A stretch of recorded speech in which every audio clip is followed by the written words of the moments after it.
экенин бардыгы билет. Буну танбасаңыз деле болот. Ошол иштердин башынан аягына чейин жүргүзгөн сиз, Сапар Жумакадырович. Күч органдары өзүнүн убагында баасын берет.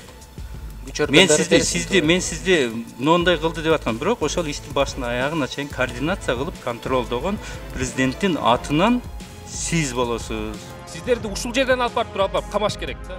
120 депутат эмес, бардык кыргыз элин алдап атасыздар. Кайсы бетиңиздер менен алдыгын алып чыгып атасыздар? Сапар Жумакадырович, сиз бир бөлүм башчысы болчумун, мен ал жакта рук аппарат болчумун, өкмөттөн сурагыла, депутаттар силер жооп бергиле деп айтып атасыз. Бирок ошол маалда сиздин приемныйыңызда өкмөттүн башчысына караганда сизден көп адамдар отурчу. Кытайлар эмне үчүн сизге келет? Себеби сиз маселени чеччүсүз. Баарын аттап келип өкмөттү сизге түзгүрүп атпайбы? Себеби Максим Бакиев менен барганда сиз менен таанышкан, андан мурун Чудинов менен барганда сизге таанышкан, 2010-жылы революцияда качып кетишкен, 2013 сиз бөлүм башчы болуп келген, кайра келген. Сиз Максим Бакиевден Алмаз Шашеновичке өткөзгөн көпүрө болуп атпайсызбы? Бул хронологияда алып атпайбы? Экинчи.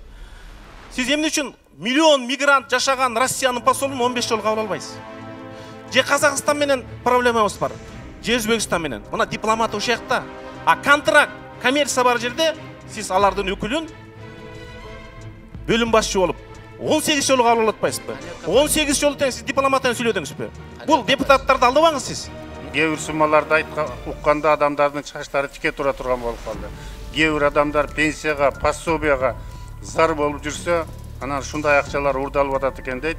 50 миллиард сомду ассалому алейкум рахматулла кылып коюп, бетти табактай кылып бул тыйып отурабыз бул жердечи. Эч ким калп эле мен мынткен эмесмин, мен тигинткен эмесмин деп. Эгерде бул фактылар жаңы президент шайланып келип, коопсуз комитетинде көтөрүлгөн болбосо, коррупцияга каршы күрөшүү, бул фактылар ачылбайт эле. Бармак басты, көз кысты болуп, буга чейин калат эле. Бул анык болуп калды. Себеп дегенде, ушул фактылар боюнча астыңызда да көрсөтүп аткандай, далилдеп көрсөтүп да мойнуна алынбай атат. Анан мамлекеттин демилгесин, парламенттин, өкмөттүн ушу ТЭЦ модернизация болуп калса экен, ТЭЦ авария болуп калбаса экен деген тилегине жамынып, ошол жерге өзлөрүнүн арам оюн бир коррупциялык схеманы сойлотуп ийгени ачык эле чыгып атпайбы азыр?